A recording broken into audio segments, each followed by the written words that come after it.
It's been about a year since I last posted on Instagram, and then shortly thereafter, I made the commitment to stop watching Instagram stories. I just caught myself one day after scrolling through some stories thinking, can I recall like 2-3 stories that I viewed that day out of the 20-30 minutes that I spent viewing them? And then I thought, whoa, can I even recall 10 stories out of the last 6-7 years that this feature has been out and that I've spent scrolling through them? I honestly don't know if I can. So I figured, why am I spending all this time watching content that's not beneficial, has no substance, and I have zero recollection of, which is crazy. At least when it comes to feed posts on Instagram, people put some thought into it. It's big milestones, high quality memes, someone's having a baby. So with stories, I'm just sitting there subconsciously comparing my day with other people's day by the hour for the last 6-7 years, and I'm getting nothing out of it. I don't know how Zuckerberg swindled us all into this horrible deal. Nod your metaverse licensed headset. So after that realization, I just kind of soft quit Instagram, if you will, and then it came to a point where I just didn't log on for a few days. And when I came back on, I realized that nothing has changed. It's all the same kind of posts. It's the same exact thing that it's been for years, and that I didn't miss out on absolutely anything. And to some extent, same thing with the feed posts. After you scroll through, you usually don't have all that much recollection of what you just spent your time viewing. Then that mindset transferred over into TikTok for me, and I had the same realization there that after getting sucked into it for like an hour or two, I would hop off, and I had, again, no recollection of what I just watched for the last 2 hours. I couldn't recite like 2 TikToks. There isn't any much substance there. It's nothing memorable. It's just this kind of mind-numbing portal that I'd enter for an hour or two, and then I'd get out on the other side just feeling terrible for wasting so much time. I mean, how crazy is that? I can spend an hour watching videos on this platform and then walk away without remembering any of them. So after having this epiphany, my outlook and relationship with social media really changed. Although, if I'm being honest, I will say I'm not going to count YouTube as social media. Definitely a major addiction for me there. I don't want to hear anyone asking for screenshots of screen time or nothing. It's personal. It's a HIPAA violation. I can't do that. But with YouTube, I feel like it's content that has some substance. I learned everything that I know about anything on YouTube. Health, exercise, business, marketing, e-commerce. I've been able to make a full-time income off the internet because of things I've learned on YouTube. Well, the trick to making money selling Coke, number one, is it's completely changed my life. So I don't know. I see a lot of benefit there. I wouldn't classify it as social media. And even outside of the educational business Sigma male content, even if I'm just watching an entertainment video on YouTube, I feel like I can at least subconsciously get something out of it. Maybe shapes my personality in a way where I have a better sense of humor, better storytelling, better conversation skills. Listening to podcasts all day, I feel like has at least some benefit. Watching hundreds of 30-second videos a day that are edited in a way where it doesn't even sound like a real human speaking is not the same. I will be building Mr. Beast. So in my eyes, YouTube gets a pass, but aside from that and just logging in to check some DMs here and there and whatnot, I've been off social media for a pretty substantial amount of time now. Again, it's kind of a soft quit, if you will. So I have a list of things that I've noticed have changed in my life since then as a result of this soft quit. So let's get into it. The first major thing I noticed off rip, without any rewiring of the brain that takes weeks or months, just right away, I noticed that my days got way longer. If you think about it, let's say you spend an hour a day on Instagram, hour a day on TikTok, and maybe another hour between a few other different platforms. That's 3 hours a day, and from what I've seen, that's a pretty low screen time. Now, if you multiply that 3 hours by a week, 7 days, that's 21 hours a week. So basically, if you break free from Zuckerberg's chains, you're getting a whole extra day every single week. And these are 21 prime waking hours where you don't need to sleep. So really, because you don't need to sleep, you're kind of getting 2 extra 10, 11-hour days per week. Think about the competitive edge you have on everyone if you get 2 extra days a week.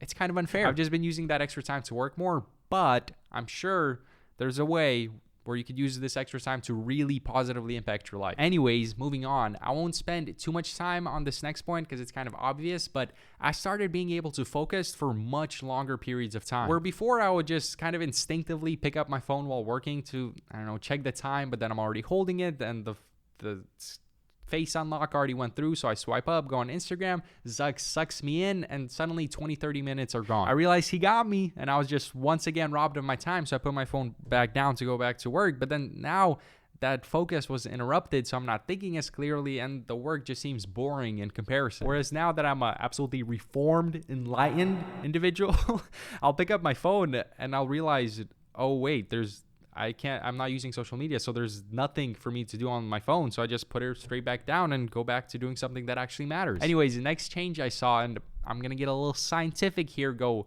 Andrew Huberman mode, some Derek type vibes. What's up, guys? Derek, more plates, more days. Something interesting with dopamine and just stimulating your mind that I've heard talked about on podcasts and videos I've listened to, as well as just my personal experience. When you have constant access to social media, you're not getting bored. Anytime there's a gap in different things that you're doing, anytime you slightly start getting bored, you can just pick up your phone and boom, instant dopamine hits. A little new post, dopamine. New story, dopamine hit. TikTok, as an example, it's basically a dopamine machine, right? You open the app and right away, it's a video edited in a way that you're gonna get an instant dopamine hit when you see it because it's edited for retention. Swipe, hit, swipe, dopamine straight to the dome. And it's this slow effort dopamine that you don't have to work for. You don't have to accomplish anything to receive it. You can just sit there like a zombie, zone out and swipe. So then when you go out and try to do something fulfilling or productive that requires a lot of effort before you actually receive that dopamine for accomplishing it, it's tough. You can't stay focused. And that applies all across the board when it comes to cheap dopamine and why it's so toxic,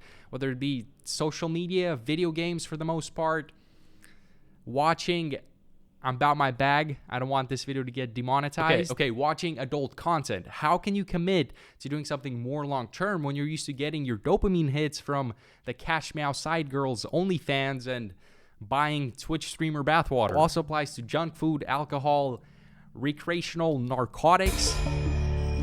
My whole point being, because I no longer had this dopamine IV plugged into me from Zug and the Chinese government. I don't know if this checks out scientifically. Don't fact check me on this one. But I feel like my threshold for dopamine release started getting lower to the point where now I was getting excited to do the hard work. I was getting excited to just hop on my computer and work. Having a good meal, working out, being outside, physical activity, having a little cup of coffee, it just all became so much more exciting. And these little things became fulfilling because they're my only source of dopamine. I believe that's really the issue with these toxic, low effort sources of dopamine. They're going to kill all of your motivation and drive to do hard work, because why would you go and do something difficult when you could get the same dopamine release from just swiping on your phone and pounding a couple happy dads? Your brain just won't want to do the things that are hard and that take work and effort, but are ultimately fulfilling and that are actually going to make you happy. Another way to look at it, and a term that I think is pretty synonymous with this, is delayed gratification. But in the context of social media, I think that applies more to the posting side of things. As an example, I'm once again going to apply this to business.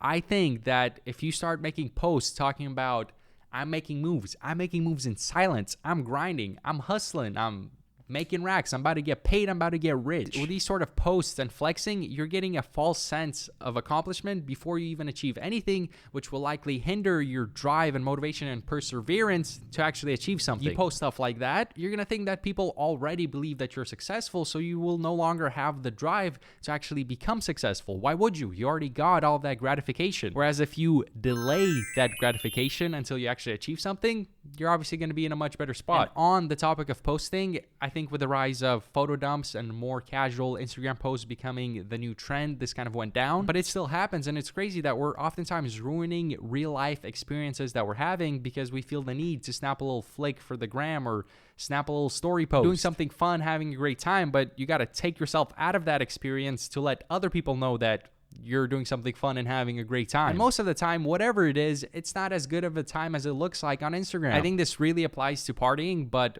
I'm going to use a different example of when I first started learning to surf. If I snapped a flick of the beach and my board sitting there, it looks like an absolute vibe. Some may think I had a great time. The hoes gon' love this. But when you're first learning, the truth behind that nicely curated photo and what they don't tell you is that I just spent 2 hours getting pounded by waves just trying to paddle out in the heat, mad dehydrated, absolutely exhausted, lips cracking, I'm sunburned, getting screamed at by some bald-headed menace who's yelling at me for allegedly cutting him off on the lineup. But this all creates this negative little loop where person A will post themselves doing something cool, probably not as cool as it looks. But it makes person B seeing that post feel really bad about themselves because maybe they're having a bad day at work at that particular moment and they start getting depressed about how much their life sucks compared to person A. So next time person B is doing something fun, they're gonna have to flex it even harder to cope and show everyone how great their life is, which person C is gonna view and have to keep up with. And it just becomes this depressing cycle of impressing people you don't care about. So that's my beef with social media. I guess it can be good for keeping up with people that you care about. And so nowadays I'll still log in from time to time because it's just such a big part of